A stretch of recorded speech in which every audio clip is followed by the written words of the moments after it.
Hello, I'm here with Chelsea Azevedo. Did I say that correctly, Chelsea? You nailed it. Chelsea is with Rise Against Hunger. And as our congregation is getting ready to do, this will be now, Chelsea, our second project with Rise Against Hunger. We're so thankful for the work that you all are doing there. And we love teaming up together. In fact, we have an upcoming project that we'll have a fundraiser to raise money for tomato seeds that are going to Malawi with the farmers with which you're connected.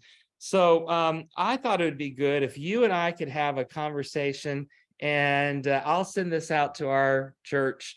And thank you. Thank you for this time. Yeah, absolutely. I'm happy to be here. I could just tell you a bit more about who I am, what I do, and why maybe people thought you should talk to me. Yes. So, Yes.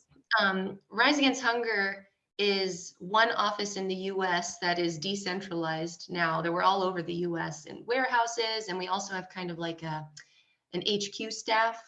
And that's kind of where I fall. So I'm actually on the programming team. I'm a nutrition technical advisor. So anytime we do these sustainable farming projects, even this summer, I'll be visiting a school feeding program.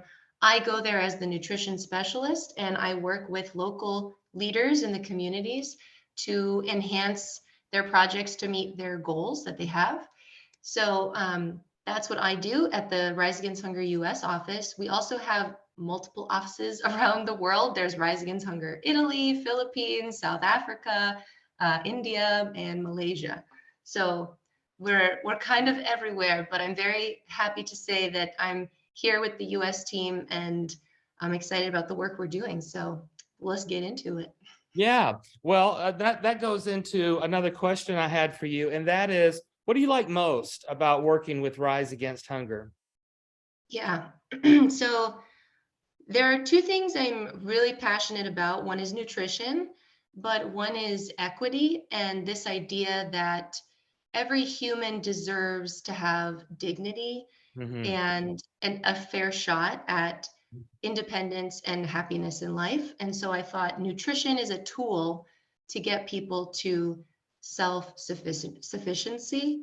And it's in every stage of the work that we do, whether it's immediately providing a meal because you're fleeing your country from conflict and you're hungry, whether it's Hmm. providing a meal at a school because you're going to school and you're hungry, you need to eat, and your parents can't afford to get you food every day, then those kids have a shot at education. Right. Or if Right. it's something more long term, like I work with farmers, especially in Malawi, we work with farmers, and the the idea that we build relationships, like it's not transactional. It's not like I'm going in to say, oh, eat these foods, cook it this way, do this. I go in and I listen and I learn and I try and boost and encourage the good work that they're already doing in their communities. They just Oh, need a yeah. little help, like maybe Mhm. they lack some of that knowledge. And so I get to fill a lot of my personal passions. I also love people. I'm very social, very extroverted. I love relationships. And so going back year after year to Malawi now, it's like going home. I get to go visit these women in the communities and dance and eat the food. And so it's fantastic to see the impact through something that feels like we're all moving up together. Oh, that's a great way of saying it. Thank you. Yes, that's so good. Tell us about Malawi and the seeds. Okay, Oh, so excuse me. no problem. We started working with Malawi in 2019. And originally it was just a 2-year project. They wanted to do like climate smart agriculture. And then I came into the picture and I was like, cool, cool. What are you doing with nutrition? And they were like, ooh, what do you think we should do with nutrition? So we ended up expanding with them for another 5 years. So I just came back from Malawi uh, 10 days ago, actually. So I'm like fresh.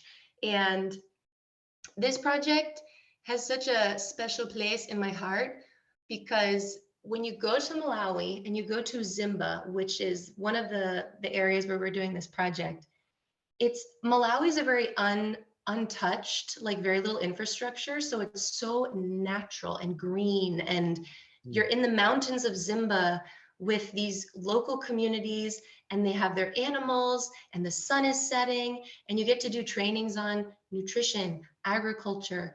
I have this huge food and body poster that I shared with the partners that they use to connect local foods to functions in the body.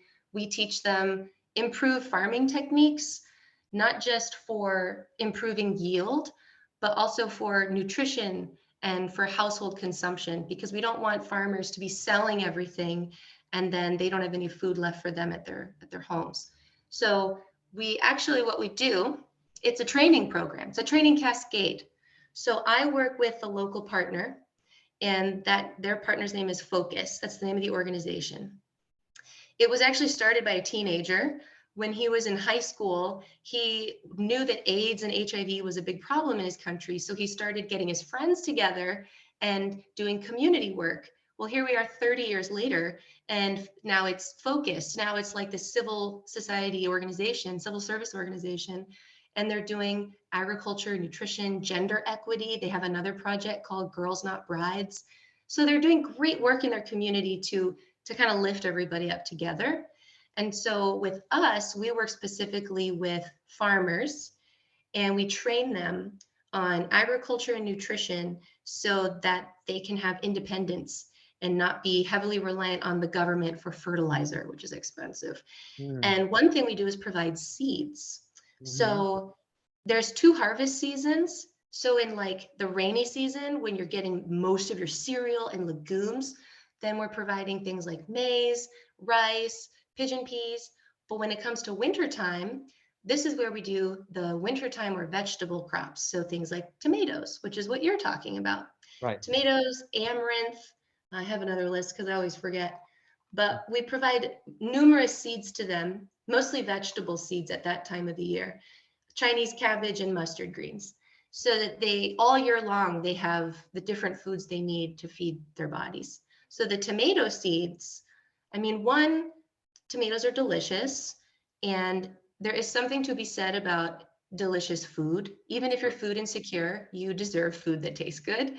Sure. And so that's a great aspect. Obviously, nutritionally, they're good in fiber, they're very moisture, they're high in water content, and they're good in vitamin A and vitamin C. And vitamin A is one of the top deficiencies. So any foods that have those top nutrients, I'm like all for. So tomato seeds are one of the things that they're growing in their backyard gardens, and many people sell them. So mostly women will take their tomatoes and sell them in town to make money to send their kids to school. So it's not just that they eat them, it's that they're using them for income production, which ends up just elevating the household level so much more. Oh, what a beautiful work.